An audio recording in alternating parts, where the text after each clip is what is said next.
A debate. Como es habitual a esta hora, nos vamos a debate con y le doy la bienvenida a Gustavo Pérez, consultor y profesor de la Universidad Nacional Autónoma de México, autor del libro Marketing Político y el Andrés Manual de Marketing, y el doctor José Fernández Santillán, analista político y profesor investigador del Colegio de Jalisco. Gracias a los dos por estar con nosotros. Primero que nada, pues bueno, feliz año y a los dos, y vámonos a entrar en materia. Gustavo, 2024 ya venía etiquetado como un año importante en la historia de nuestro país porque hay elecciones presidenciales. ¿Cómo nos encontramos en estos momentos, Gustavo? En este proceso de las dos candidatas fuertes para suceder al presidente de México, ¿cómo nos encontramos hoy? ¿Cómo está el voto por México? Se configura un escenario complicado, querido Pepe, en cuanto a lo que puede suceder.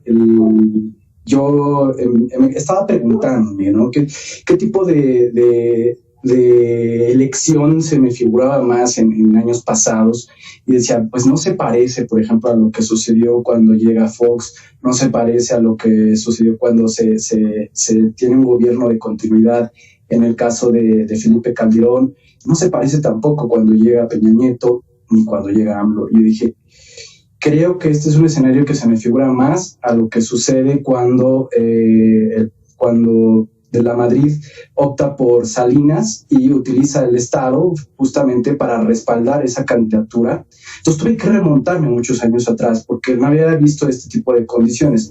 Todavía en la semana acabamos de ver que el tribunal, digamos, para la justicia electoral, pues tuvo un movimiento, ¿no? A raíz de una serie de situaciones que ocurrieron a finales de diciembre. Entonces, lo que estamos viendo es que llegamos con órganos autónomos bastante debilitados, lo cual me deja ver que si la oposición tiene una posibilidad de competir realmente, pues tiene que estar pensando, o su objetivo debe de ser superar por mucho digamos, la contienda electoral frente a Sheinbaum, porque de otra manera yo veo que puede darse un escenario bastante complicado.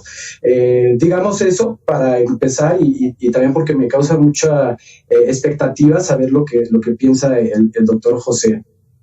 Adelante, doctor José Fernández Santillán. 2024, voto por México. Adelante. Primero que nada, te saludo, Alberto, saludo a Gustavo y al auditorio. Mira, este es una elección inédita porque es la primera vez en la historia de México, y hablo desde que somos república, 1824, en que compiten dos mujeres. Y son dos mujeres que tienen algunos parecidos, porque se ha enfatizado mucho en las diferencias. Pero Claudia Sheinbaum y Xóchitl Gálvez son egresadas de la Universidad Nacional Autónoma de México.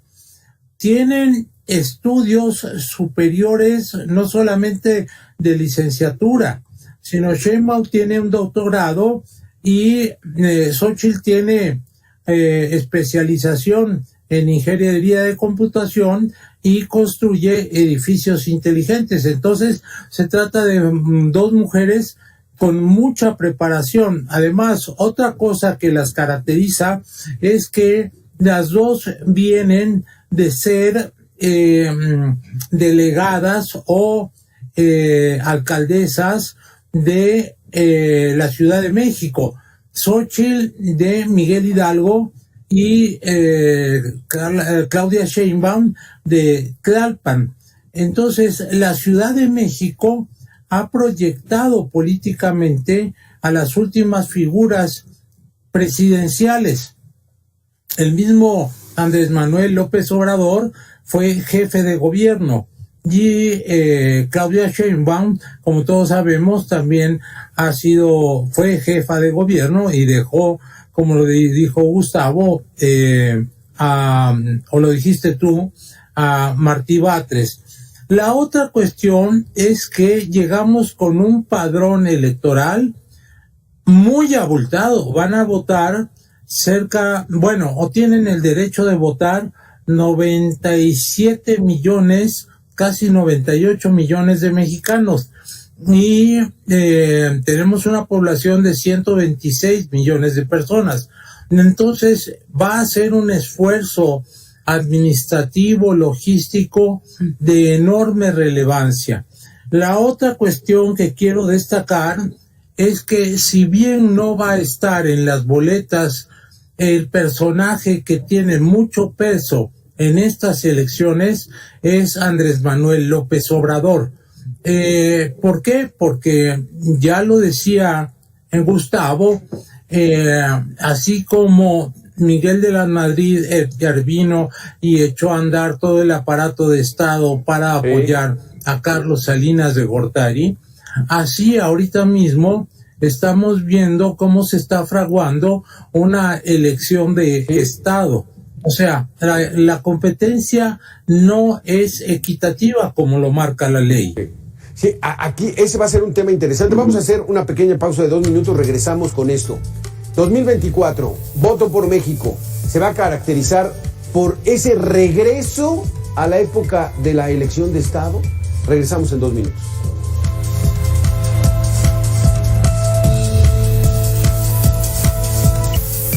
Regresamos, 2024, Voto por México. Déjenme darles una información. Desde que inició el proceso electoral 2023-2024, en septiembre pasado, se han registrado al menos 8 asesinatos de políticos que aspiraban a un cargo de elección popular. Tan solo en el último se presentaron ya 4 homicidios. El 5 de enero asesinaron a Sergio Hueso, aspirante a la alcaldía de Armería, en Colima. Candidato por Movimiento Ciudadano. Ese mismo día fue asesinado David Rey González, quien buscaba la presidencia de Suchiate, en Chiapas, por la coalición Fuerza y Corazón por México. En Cuautla privaron de la vida a Alfredo Giovanni Lezama Barrera, aspirante de la coalición Fuerza y Corazón por México. El 21 de diciembre en Acapulco, Guerrero, fue abatido Ricardo Taja Ramírez, aspirante a la presidencia municipal por Morena. El 18 de octubre fue asesinado Eduardo Cervantes, exalcalde de Ixtlahuacán de los Membrillos, Jalisco, quien buscaba la candidatura para el municipio de Chapala. El 11 de octubre fue asesinado a balazos Vilma Monge, exalcalde de Gutiérrez Zamora, Veracruz, por Movimiento Ciudadano. Él buscaba una posición política en este año, pero no se había definido su destino. En Guerrero, el 6 de octubre fue asesinado Ismael Cástulo Guzmán, exalcalde priista de Chichihualco. El 5 de octubre fue asesinado Conrado Mendoza Almeda, alcalde del PRD en el municipio de San Miguel Totolapan, Guerrero. Vaya situación, Gustavo, que antes de que entremos a esta elección de Estado, que es mucho más político, es este ambiente de violencia. O sea, está complicado el asunto para muchos aspirantes porque la violencia está arrasando con todos. Es el resultado de haberse tomado a la ligera la situación de la inseguridad desde que inició el sexenio. Algo que ya habíamos comentado en otros foros, querido Beto y doctor José, pues es que realmente esta situación de los abrazos y no balazos pues resultaba algo que daba risa. Bueno, el día de hoy ya no da risa, el día de hoy ya es un problema realmente que está afectando, como tú lo acabas de describir además, a estados muy, muy específicos. Sí, es verdad, es una situación, es un clima de inseguridad en todo el país, sí, ya lo sabemos, pero si tú te das cuenta de ese listado que nos diste, la mayoría de los asesinatos se han dado en estos estados como Guerrero, Veracruz, que fueron los que mencionaste, por ahí, Guanajuato también. Bueno, son estados donde la cuestión de la inseguridad no ha sido atendida, se ha ido mucho todo por una cuestión de narrativa, del discurso, pero incluso la propaganda tiene un límite en cualquier régimen, incluso un régimen dictatorial, autoritario, y ese límite es la realidad. Entonces, como vimos también en el listado, esto no es algo que aqueje única y exclusivamente a candidatos de la oposición, ¿no? O sea, también ha habido gente que es del propio partido que está en ese momento gobernando a nivel federal y también de los estados que mencionaste, es decir, son de los mismos partidos, pero le ha afectado a todo el mundo. O sea, la inseguridad le afecta a todo el mundo y yo creo que es algo que como ciudadanos, analistas, medios de comunicación, tenemos que ser muy enfáticos en levantar la voz y decir que la futura presidenta, que eso es lo que todo esto indica, tiene que asumir esta responsabilidad. No puede ya seguirse toreando este asunto, tiene que haber, pues no sé si realmente... Yo no creo en la mano dura, creo que debe haber un trabajo de inteligencia real y creo que el camino, pues evidentemente no es la militarización. Entonces debemos de empezar a ser más críticos y juzgar qué es lo que van a traer ya en esta campaña, o sea, qué es lo que realmente van a poner las candidatas sobre la mesa, cuál va a ser su apuesta en materia de seguridad. Pero vamos a revisar un poco, yo creo, Beto, a materia de electoral, cómo van las cosas. Y esto es algo que me sorprende ver porque los números que traía Mitofsky todavía hacia el 18 de diciembre marcaban que Claudia Sheinbaum estaba en 61.4%, Xóchitl Gálvez la ponían en un 30.9, es decir, 31%, pero apenas la encuesta de Massive Caller del día de ayer nos dice que Claudia Sheinbaum está en un 41.3% y Xóchitl Gálvez en un 35.1%. Claro, esto hay que decirlo, aquí no figura ningún candidato de MC. Pero como tenemos el cálculo de que MC sí le va a apoyar, sí va a hacer lo que el presidente le indique, es muy probable que sí manden a un candidato. Entonces esto movería los números. Aún así, sí marca un precedente. Quiere decir que la elección no está tan amplia como se había hecho pensar. Como lo habían dicho.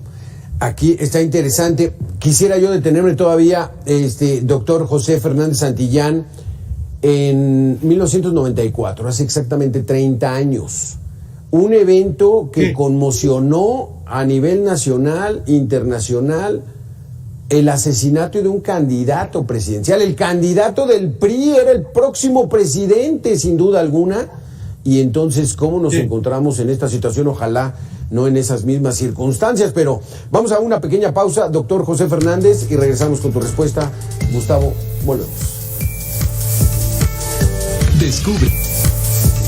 Regresamos Gustavo Pérez, regresamos José Fernández Santillán en este último bloque. 1994, un parteaguas en la historia, el magnicidio de Luis Donaldo Colosio Murrieta, allá en Tijuana, algo que no habíamos visto en 40 o 50 años anteriores, doctor José Fernández, y parece que a partir de ahí vino entonces ya una inestabilidad e inseguridad dentro de la clase política en el país. ¿Cómo nos encontramos 30 años después? En 1994 hubo varios hechos violentos, no solamente la muerte el asesinato de Colosio en Lomas Taurinas el 23 de marzo, sino el levantamiento zapatista. Es un hecho de violencia política que cambió completamente las coordenadas, porque ese día, el 1 de enero, íbamos a aparecer ya, era el primer día que operaba el TLC, y en vez de amanecer viendo hacia el norte, amanecimos viendo hacia el sur, y la violencia a la que tuvo que echar mano el Ejército Zapatista de Liberación Nacional.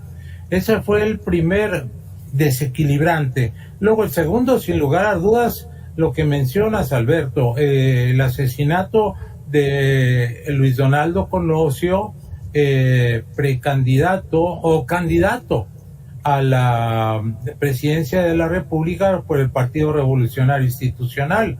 El último magnicidio que se había visto fue el asesinato de Álvaro Obregón, ya como presidente electo el 17 de julio de 1928. Imagínate los años que habían pasado. Nos costó mucho trabajo lograr la estabilidad política y la paz social en México, que hoy desgraciadamente, debido a la violencia, hemos perdido. Pero también en ese año, el 28 de septiembre, 28 de septiembre, asesinaron a José Francisco Ruiz Massieu, otro hecho violento. Sí. Entonces, lo que optó la gente por hacer es votar, ir a las urnas en un alto porcentaje. Creo que es el porcentaje más alto que se ha alcanzado en los últimos 30 o 40 años de participación, y votaron por Zedillo, y la gente quería sobre todo paz. Este es uno de los componentes que desde luego van a estar en las elecciones, o sea, el problema de la violencia. Cuando tú dices abrazos y no balazos, estás renunciando a la primera tarea del Estado, que, como bien decía Max Weber, el Estado es el monopolio de la violencia física legítima. O sea, hablando en castellano, la primera obligación de la autoridad gubernamental es la de garantizar la paz pública. Todo lo demás vale sobrando, y nadie puede hacer uso de la violencia más que la autoridad competente. Y lo que en México se ha perdido es eso, la tranquilidad, la paz social, y amplias zonas del territorio nacional están bajo el control del narco. Sí. ¿Qué es lo que compone un Estado nacional? Pueblo, territorio y gobierno.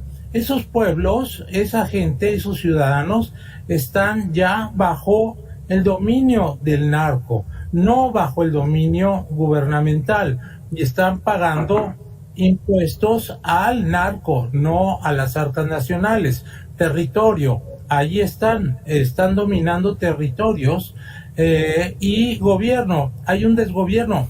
En México, hay que entenderlo, priva una ingobernabilidad. ¿Para qué sirven las elecciones? Para juzgar si el actual gobierno, al que le dimos la confianza durante 6 años, hizo bien o hizo mal las cosas. Eso es lo que vamos a calificar en las elecciones del próximo 2 de junio, y todo lo demás sale sobrando, porque esa es la esencia de la democracia. Dar la confianza o retirar la confianza al partido que está en el gobierno. Eso es lo que veremos, Gustavo Pérez, consultor y profesor de la UNAM. Del lado de la oposición, el verdaderamente, pues, exponer la grave situación de seguridad que tenemos en México. Pero ¿y qué esperaríamos de el oficialismo, de Morena, de Claudia Sheinbaum? ¿Cómo va a manejar este tema? Porque si dice, pues vamos a seguir con lo mismo, híjole, ¿cómo lo ves, Gustavo? Sí, a ver, ¿por qué empezábamos a meter el tema, empezamos a mezclar el tema de la inseguridad con los números que traíamos en la elección, que es lo que empezaba yo a mencionar? Ya me habían hecho esta pregunta de, a ver, ¿qué necesita Claudia Sheinbaum para ganar la elección? Lo primero que te diría es que ya se acabe. O sea, en un escenario en el cual se trata de administrar la ventaja, es un escenario delicado para ella. Y esto tengo que decirlo con mucha cautela, porque tengo obviamente muchos amigos que también están dentro de esta campaña. Me han dicho que hay un estrés muy grande, porque saben que a lo mejor la propia candidata Claudia pues puede ir siguiendo más o menos la estrategia. Le ha costado trabajo, porque pues también es una persona que tiene un carácter muy fuerte. Pero lo que no pueden controlar es al propio presidente, y el propio presidente se encarga todo el tiempo de estar minando ciertos discursos, de estar actuando de una manera totalmente improvisada. Y en el tema de la inseguridad, pues es una cuestión que se sale del discurso. Es decir, si ellos pueden, mejor no hablan de eso. Sí, claro. Porque es comprometedor. Entonces, lo que yo alcanzo a notar es que Claudia Sheinbaum puede ganar fácilmente si se inhibe la votación, es decir, si la gente no va. ¿Por qué? Pues porque ganarían con la gente que ya tienen de alguna manera de su lado por los programas sociales, porque les deben alguna cosa, porque tienen alguna ventaja en frente del sistema político actual. ¿Dónde es el escenario de más peligro para la propia candidatura de Claudia Sheinbaum? Pues lo contrario, una elección donde mucha gente sabe a votar. Entonces, no es del todo desquiciado decir que los propios inhibidores de la delincuencia organizada, quizás sin saberlo, pero le ayuden a la campaña de Claudia Sheinbaum, es decir, para que la gente no salga a votar. Yo no quiero decir que con esto para nada, no lo insinuó, que ellos tengan algo que ver con el crimen organizado, pero de rebote puede ser que sí les ayuda, porque esta es mi teoría, cuando la gente se anime más a salir, pues lo más probable es que la gente sale a votar cuando tiene intereses de por medio que se ven afectados, es decir, de manera reactiva. Y en este caso, pues si la gente ve que dice, oye, como ahorita lo expuso muy bien además el doctor José Fernández Santillán, decía, pues uno de los ejes del Estado ya, algunas de las partes ya fueron tomadas, y es la parte del territorio. Entonces, ¿qué le conviene a este tipo de agentes sociales, digamos, rebeldes? Pues justamente tener un gobierno debilitado. Sí les conviene que haya un desgobierno. ¿Por qué? Pues porque así pueden operar de manera tranquila, ¿no? Ya estará, digamos, en su conciencia de muchos políticos saberse parte de ese sector o no, ¿verdad? Sí. Pero bueno, hasta ahí lo dejo, porque creo que es un análisis bastante sí, está bien complicado, Gustavo. Rápidamente, nos quedan 30 segundos, doctor José Fernández. En la lógica política, si es que la política actual tiene lógica, pues bueno, la oposición tiene un manjar de situaciones del tema de seguridad pública para desbaratar a su rival. ¿Lo aprovecharán? Sí. ¿No lo harán? ¿Cómo lo vemos? 30 segundos. Mira, qué bueno que lo mencionas, porque la democracia tiene una concepción conciliadora de la política. Acuérdate que nosotros construimos la transición a la democracia a través de pactos parciales. Entonces, necesitamos regresar a la concepción de la política como conciliación, porque así es como hacemos más fuerte al país. Mientras que Morena y sobre todo López Obrador se han encargado de imponer una concepción conflictiva de la política. Sí. Se nos ha olvidado en esta mesa, pero hay que agregarlo, decir que llegamos con una elección muy polarizada, muy enfrentada. Nunca había visto el país tan dividido. Sí. Entonces, necesitamos rehacer al país a través de la política, no como conflicto, sino como conciliación, y la democracia excluye a la violencia. Como decían en la Revolución Francesa, se cuentan las cabezas en lugar de cortarlas. Híjole, qué dura situación. Y esa polarización es entre grupos de amigos, entre familias, y que tratar de llegar a esa reconciliación, a ver cómo les va a las candidatas para llegar a un ambiente lo más cordial, lo más político que se pueda. Doctor Gustavo Pérez, doctor José Fernández Santillán, gracias por haber estado con nosotros, muy interesantes sus conceptos. Vamos a estar ya constantemente, porque 2024 es voto por México. Nosotros vamos a hacer una pequeña pausa de 2 minutos y regresamos con más información. Gracias a los dos. Saludos a Gustavo, saludos Alberto, saludos al auditorio.